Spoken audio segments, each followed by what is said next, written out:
And especially Jaganmohan Reddy గారు ఏ రోజైతే యాక్టివ్గా క్రియాశీలకంగా పులివెందుల నియోజకవర్గంలో రాజకీయాలు చేస్తున్నాడో అప్పటి నుంచి ఇప్పటి వరకు ఏ ఎన్నికల్లో కూడా ఆయన ఏ మాత్రం ప్రలోభాలకు కూడా గురి చేయలేదనేటువంటి విషయం పులివెందుల్లో ఉన్నటువంటి ప్రతి ఒక్కరికి తెలుసు. అన్ని ఎన్నికల్లో మేము పోటీ చేశాం. ప్రతి ఒక్క పోలింగ్ స్టేషన్లో పోలింగ్ జరుగుతూ ఉంది. ప్రజలు స్వేచ్ఛతో ఓట్లు వేస్తూ ఉన్నారు. కానీ నిన్న జరిగినటువంటి సంఘటన ఒక భయంకరమైనటువంటి సంఘటన.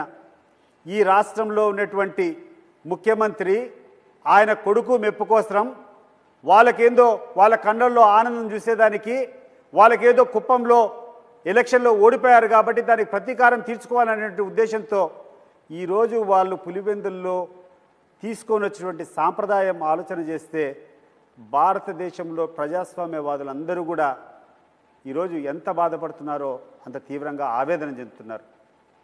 ఇదే సాంప్రదాయం రాబోయే కాలంలో రిపీట్ అయితే స్థానిక సంస్థ ఎన్నికలు అనేటువంటి స్వేచ్ఛగా జరిగేదానికి అవకాశం ఉందా?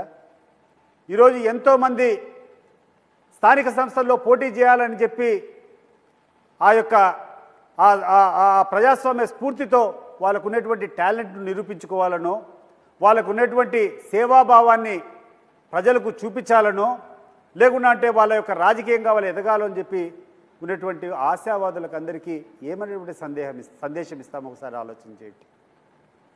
ఈరోజు ఒక విచ్ఛిన్నకరమైనటువంటి పరిస్థితి పులివెందుల్లోనే కూర్చొని జగన్మోహన్ రెడ్డికి ఇంత పట్టున్నటువంటి పరిస్థితుల్లో కూడా మేము ఇంత గొప్పగా మెజార్టీ సాధించామని చెప్పి రాబోయే కాలంలో ఈ రాష్ట్రంలో ఆంధ్ర రాష్ట్రంలో ఉన్నటువంటి అన్ని ఎలక్షన్స్ను కూడా ఇదే దౌర్జన్యంగా చేసుకునేదానికి మొదలుపెట్టేటువంటి పన్నాగం ఇదని చెప్పి గుర్తు చేస్తున్నా.